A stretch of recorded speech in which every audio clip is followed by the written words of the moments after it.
It's travel season, empty nesters, so we are sharing a greatest hits episode with you this week. 10 travel points for empty nesters. Hey guys, welcome back to The Loud Quiet. We're excited to let y'all know that we are going to be launching a newsletter soon, and we would love for y'all to join us, subscribe to that. We have a list of 10 tips if your college student is coming home for the summer, or even if you have a high school senior that is transitioning to college. These tips we found helpful for the years that Tanner and Tegan were coming home. It's just a way to get expectations set before the summer starts. So that will be on the Facebook group, The Loud Quiet, Empty Nest Living. Please join us there. You can click and subscribe to the list and also to our upcoming newsletter. And I'll add, all of that's in the show notes. So if you didn't know those links, that's in the show notes. You don't even have to hit pause. Just scroll down, click the link, and it will open all that so that you can get on the group and join the newsletter and get your tip list as well. This episode may be filled with links, so there may be lots of links in the show notes. This is a very practical episode.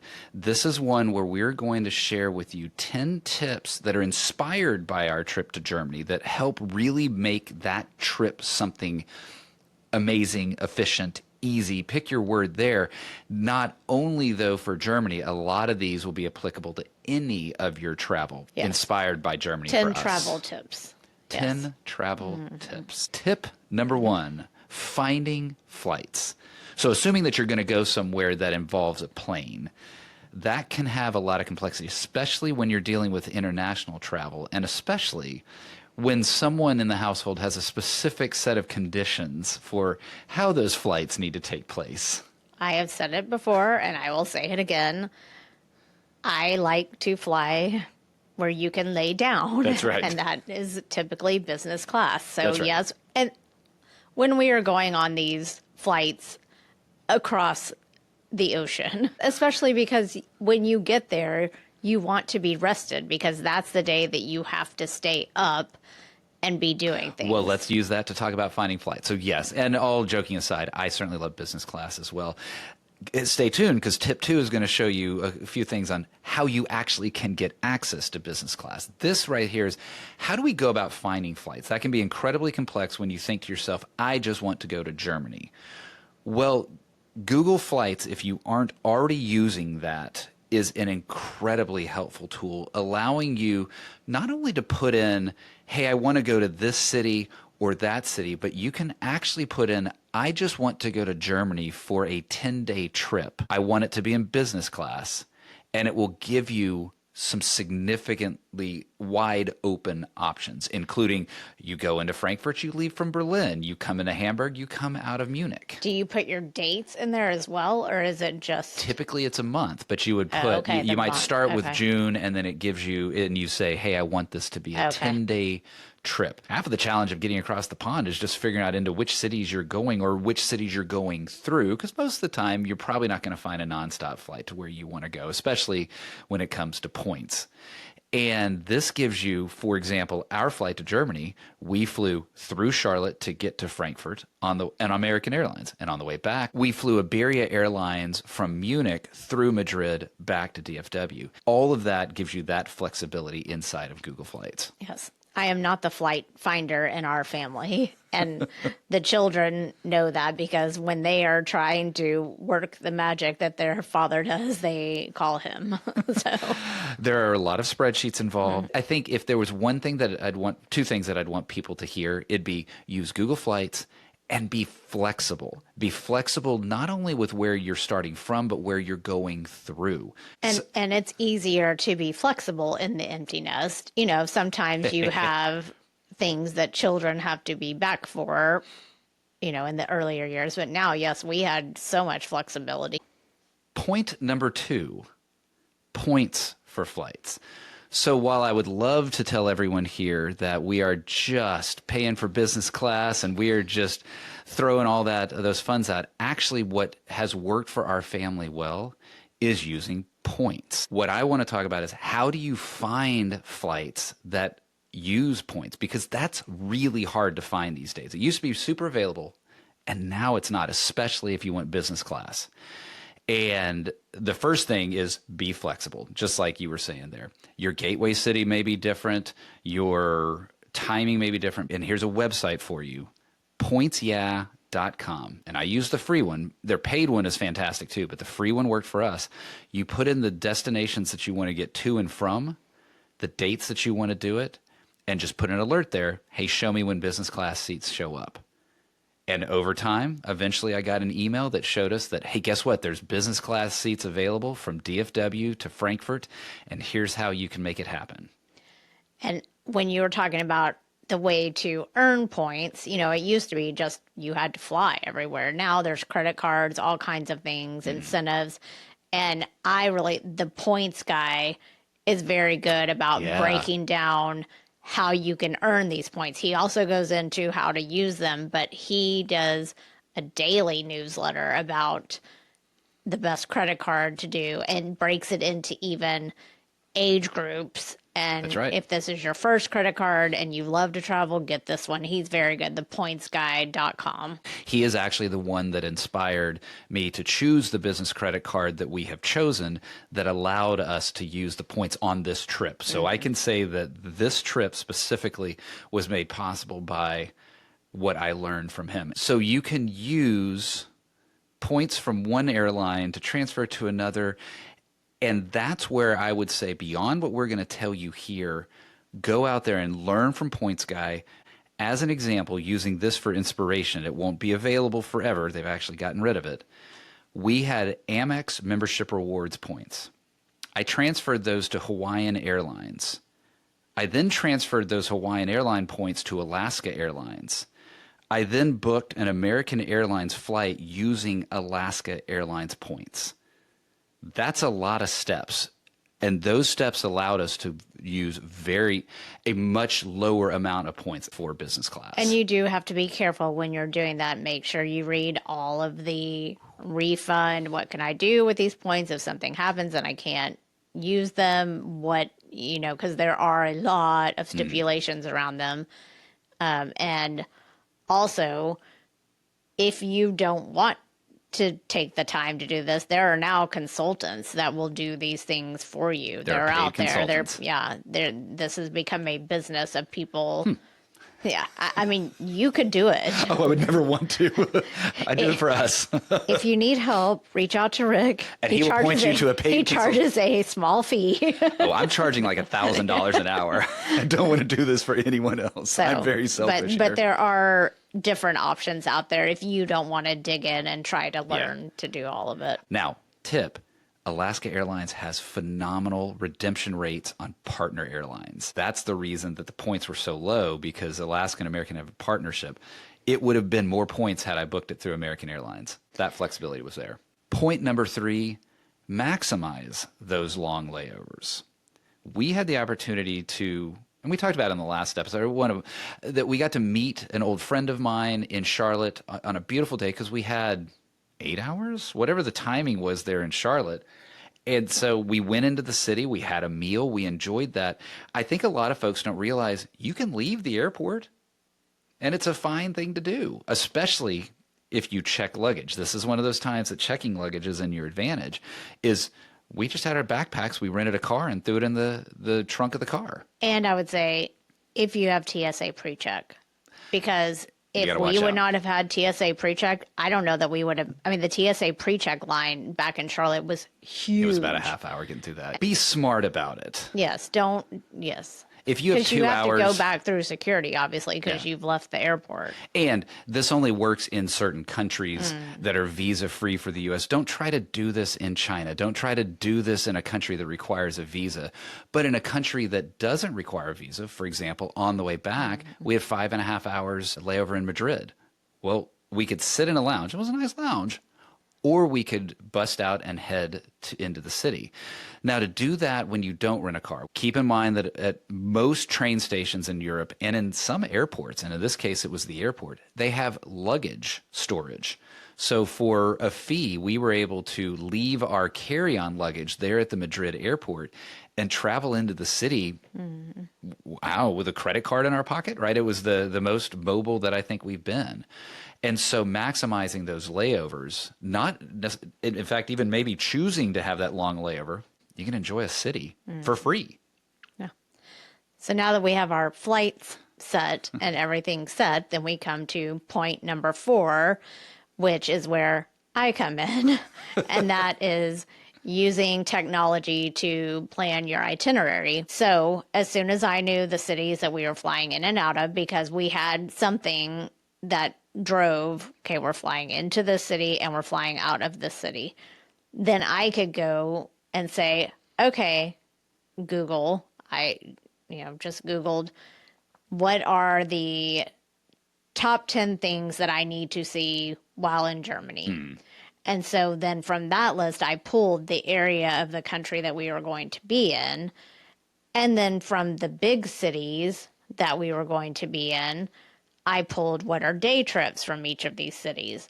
And so that's how I went about building our itinerary. I also had some input from our neighbor for one city that I am so glad that was we a good did one. go see. But that way you can kind of start with the big picture and then break it down to, oh, look, we can do a day trip to Dresden. We can spend the night in Heidelberg, adding in some of the smaller cities that you may not necessarily think about. And you get other sort of pre-built itineraries too. Right? Rick Steves seems to always pop up, and others where this is what you would do with 6 days, 10 days, 15 days, 2 days. And now when you do put that into Google, the first thing at the top is always an AI generated list. And I'm telling you that I did not specifically use AI, but those lists that they have given me, or whoever I call them, that AI has given me. The future overlords have given us. Yes. I used those lists more, and you actually used I AI. started to use OpenAI, ChatGPT for this, and what I like about it, and shout out to Mark Ronick for the one who kind of at least introduced the idea to me through his podcast, is just having a conversation with the tool.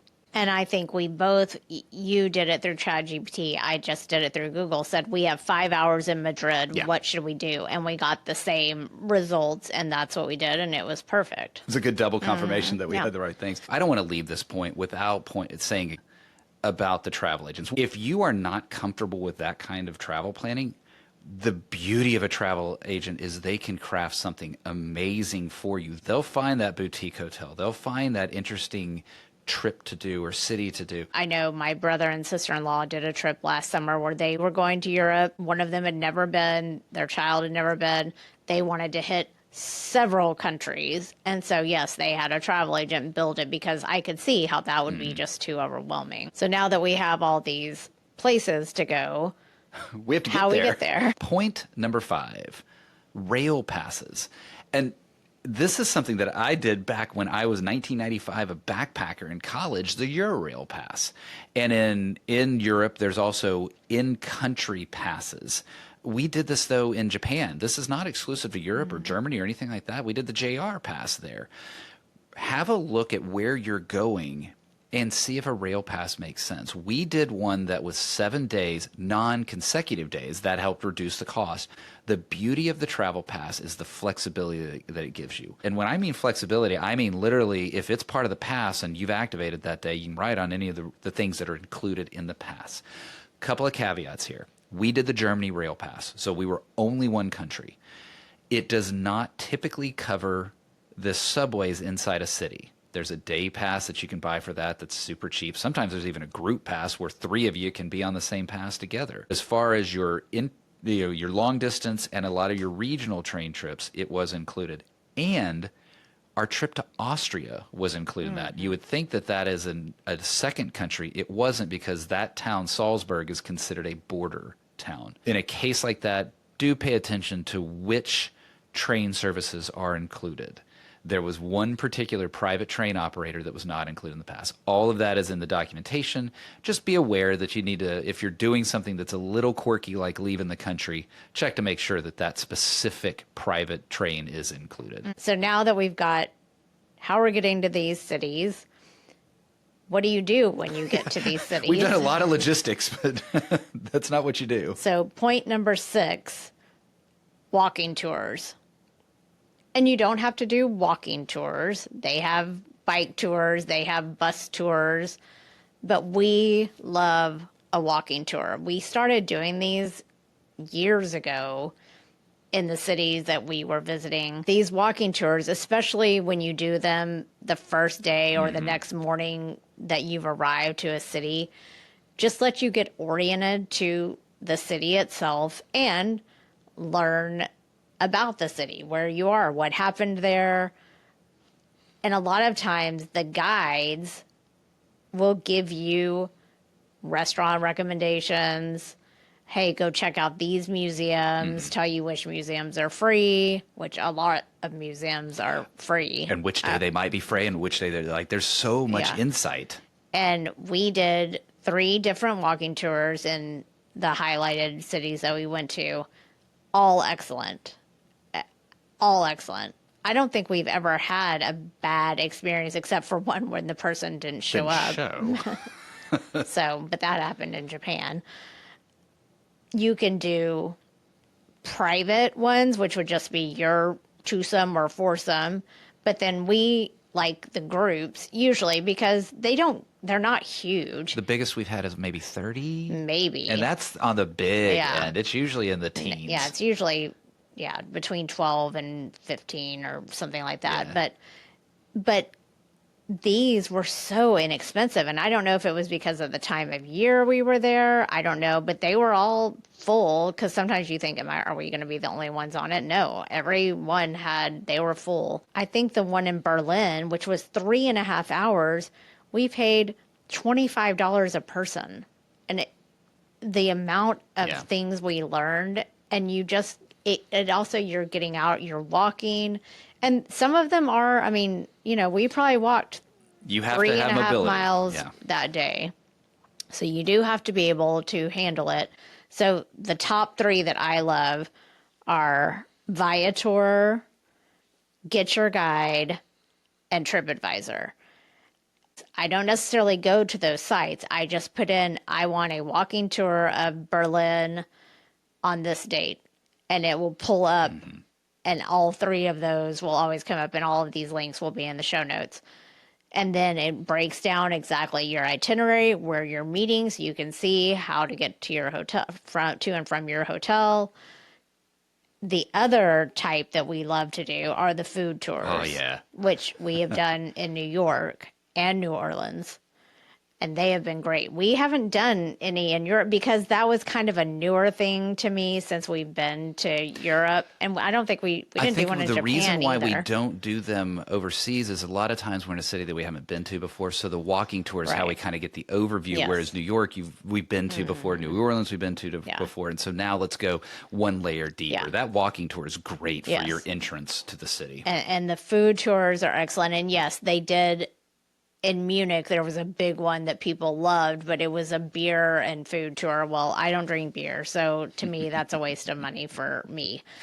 So I was able to explore the beer just fine without a tour. And we had no problems finding food, which we'll talk about in a minute. But so yes, walking tours, highly recommend. Intimacy of a walking tour that you're on the ground and slow walking allows you allows me to retain it better, so that when we've left that group, for example, in Berlin, when he had suggested a particular, a list of bars, well, we knew which neighborhood that was because we'd kind of walked through it, so that when we went to the donut shop in Berlin, we knew that that bar that was recommended was right around the corner. And that kind of slow absorption of the city helps you get much more comfortable. Now I feel like I know this city. And we had done a different type, in Italy, we did a bike tour. That was fun.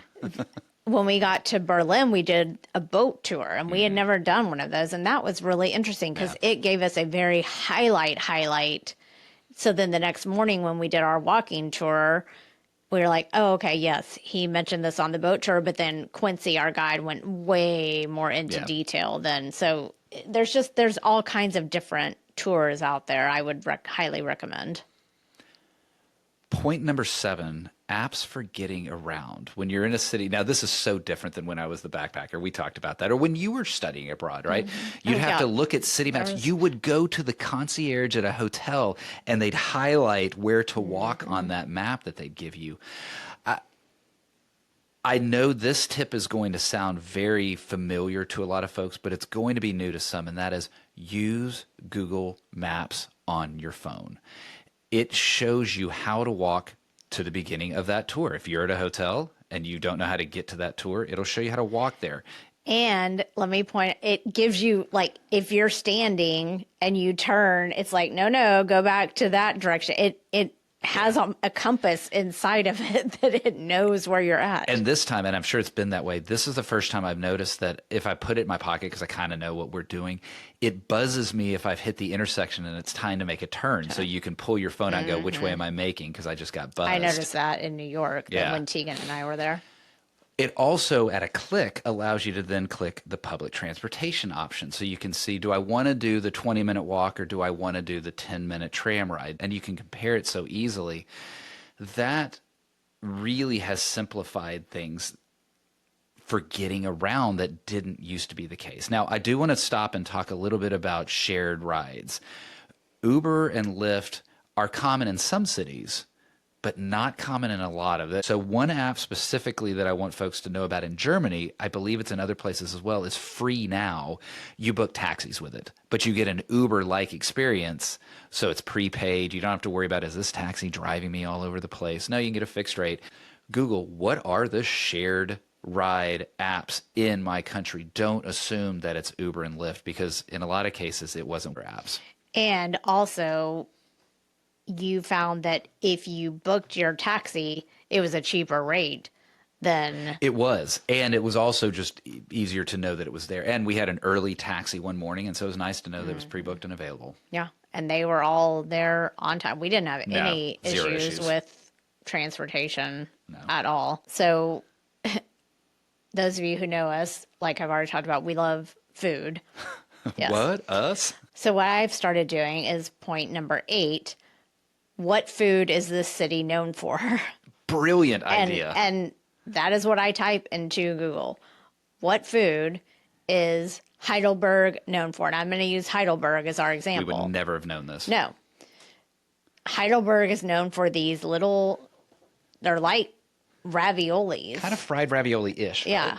But they're not, well, maybe they are fried. I don't know. But they're not like fried, deep fried. No, like here. pan fried or something, yeah. And they're made by some monks. And they stuff them and flatten them, and that is what they are known for. And I would have never known that, so I found that food, and then I Googled, where is X served, and pulled up restaurants. We had a great meal. Those raviolis were excellent. I think this is really the first trip. Well, no, I've done it in other places, but this one I was very focused on every city that we went to. Okay, when we get to this city, we need to have this dessert because that's what it listed, and we would do that. And if you like to eat, it's a great tip. Take Salzburg, for example. And again, I can't remember the name of this silly dessert, right? But then finding out that not only was the dessert something kind of traditional there, the 3 peaks of meringue that were on top represented the 3 hills of the city. So it's just kind of a little special memory of that place to have this dessert that reminds you of the hills and the culture and all that. Food is so tied to culture that this idea of what is the signature food. And what I didn't realize is that every section of Germany has a different type of sausage. You know, you just think, oh, I'm going to go get some brats. No, they all have a different type of sausage. Yeah. And so that was also another thing. Oh, we're in this area, we need to try the Nuremberg sausages. We're here, we need to try the white sausages. So, And I tried all of them. yes. The pretzels were the same everywhere. I think that's related to our ninth point. Point number 9, go 1 block extra. And while I'm joking about how I needed to go 1 block extra after all the sausages and the pretzels and all of that, this is something that we've experienced, kind of guided on walking tours, but also just on ourselves. If you are following the normal tourist path, you will see the normal tourist thing, and that is good. That's not a bad thing.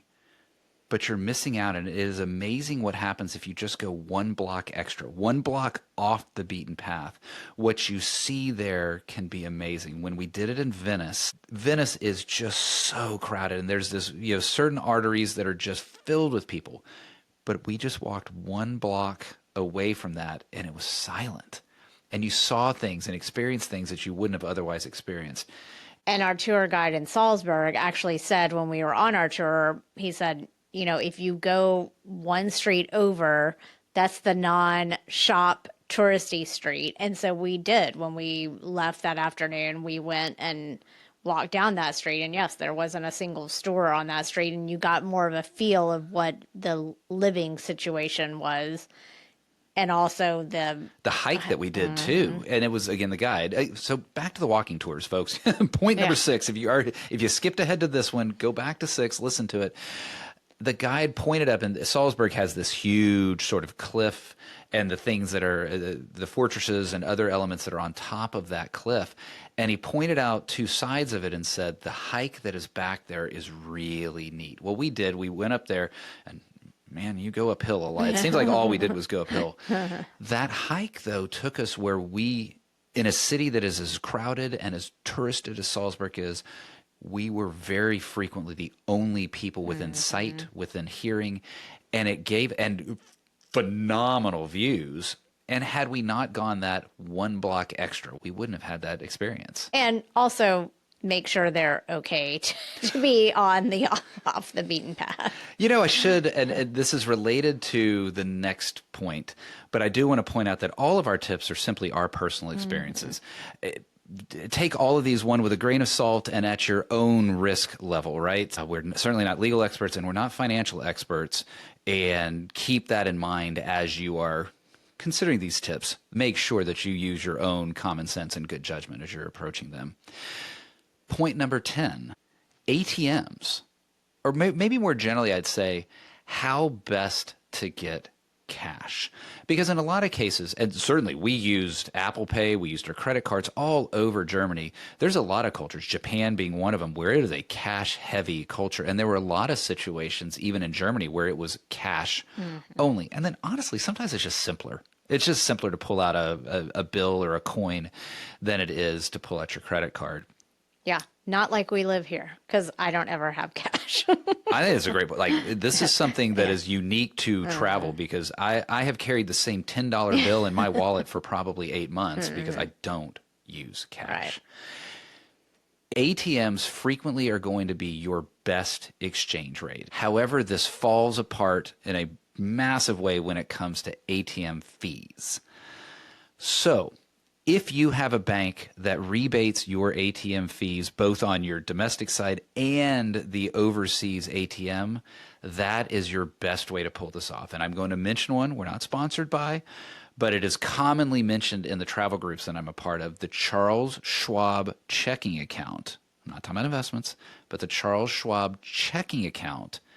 That ATM has historically rebates all of the fees. And when I say all, we pulled out €300 at a particular city. I think it was Heidelberg.